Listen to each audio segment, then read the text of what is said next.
To kuna ganin wannan shi ma ya ce wallahi wallahi wallahi ban san shi ba, ni ɗan Sokoto ne, amma wallahi radda na fara ganin na gwada sai da na yi nasara, wallahi radda na fara yi na ji daɗi sosai. Kun ga wannan sirrin fatihan nan, kun ga wannan sirrin fatihan nan, na rantse muku da Allah, ni a sirrika na ban taɓa ganin sirri mai tashi irin wannan ba. Na sha faɗa muku, na rantse da zatan Allah, in dai za ka yi wannan sirrin da yaƙini, wani ma bai kaiwa kwana 7 nan da na ce, wani ma a kwana 1 zuwa kwana 2 wallahi yake ganin abin ban mamaki. Kun ga yadda mutane kamar yadda na gaya muku, shiga comment section ɗin ku gani. Na rantse da Allah a yau ɗin nan ma ban da wannan wani sai da ya kira ni, ba ma da ƙasar nan ba. Kai akwai wani immigration, na rantse da zatan Allah shi ma ya kira ni. Allah shaida ne, duk waɗannan mutanen da suke comment wallahi ba wanda na taɓa ganin ma wataƙila ko hotonsa ko ganinsa.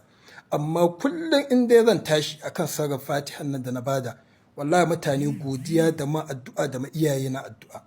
Kullum addu'an kenan wallahi irin wannan abin.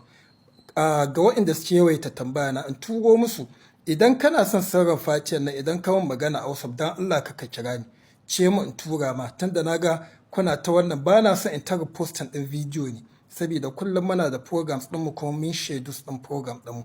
Idan kuma baka gani ba, ka koma bidiyon can ƙasa-ƙasa, ka nema bidiyon za ka gani, kawai ka yi saving ɗan abinka shi kenan, ka je ka ta gwadawa, Allah ya taimake ka. Amma fa da sharaɗi, kamar yadda na faɗa, a dinga sa turare kuma a dafa Allah da gaske. Wallahi wallahi ban san adadin mutane da suke godiya akan saran nan ba. Kai ban san adadin mutanen da suka ji daɗi akan wannan saran ba. Wallahi akwai wanda ya faɗa min, kai da ya faɗa min kuɗin da ya samu, ni kaina na amfana.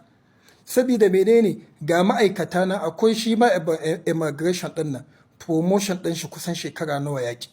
Akwai wata kai ba ma sa lissafuwa, message ne ta WhatsApp ne ta ina ne, wallahi gashi kamar yadda na faɗa muku. Amma ni abin da nake faɗa muku anan, ba wai ku ta ce man ƙara posting ba, a'a, akwai waɗanda suke na a comment section suna saving, in kai musu magana za su turo ma, kuma suna ta magana suna tura ma wasu.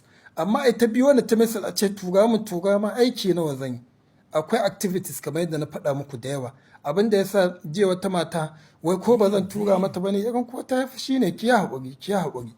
Ba wai na yafi shi bane, idan ke kaɗai na tura ma wa sauran fa su ma suna ta roƙa.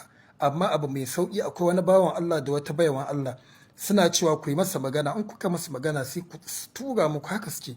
To dan Allah mu kiyaye kuma mu ga, ba wai na ki bane, amma bidiyon na nan.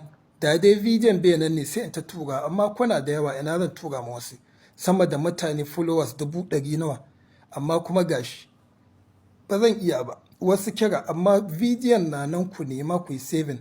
Wanda ba su gani ba, akwai mutane a comment section da suke ta sharing, za ku duba, an kuna so da kuma su magana za su turo muku.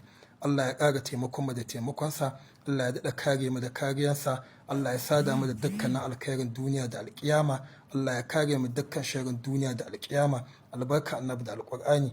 Allah ya share ma kowa kukansa, ya magance ma kowa matsalarsa, albarka annabi da alƙur'ani. Wassalamu alaikum wa rahmatullahi wa barakatuh, ikwani fillahi wa rasulihi.